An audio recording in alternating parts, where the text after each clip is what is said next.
ताकिए राजा जी, झरले बानी रहुए खातिर ताकिए राजा जी। ताक दिना। इस पंडित ने कहा था मुझसे गड़बड़ है तेरी राशि, इसीलिए तो देख के तुझको झटके लगे 85। एक्सक्यूज मी, क्या आपके दिल में मेरे लिए जगह मिल सकता है क्या? सुनिए ना, अगर दिल में नहीं होगा तो फेफड़ा में एडजस्ट कर लीजिए ना।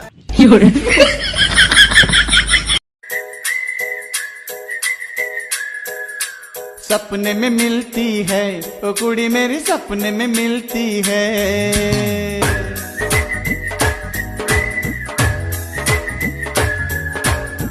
मैं जवान भाइयों से कहना चाहता हूँ, अगर जिंदगी में ऊंचा उड़ना है ना तो बाज बनो, लौंडेबाज नहीं।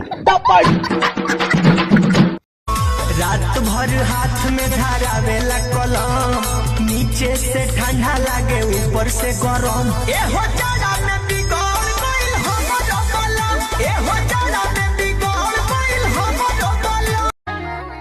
त डोले जोब दाएं बाएं लागे गोली ठाए ठाए, कातिल कमरिया तो हलाए हाय हाय हाय।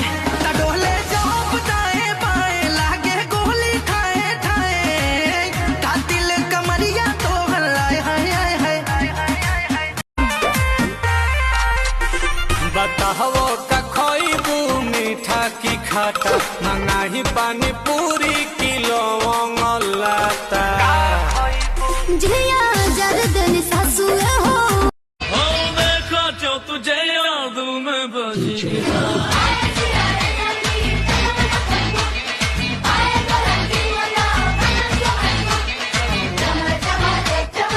छुए लगे ऊपर मांगेला फोन नंबर, मन करे कुछ कर जाईती। अरे हटो ना। अरे सुन, सांस बनी दिल में उतर जाती, का? पूरा इनके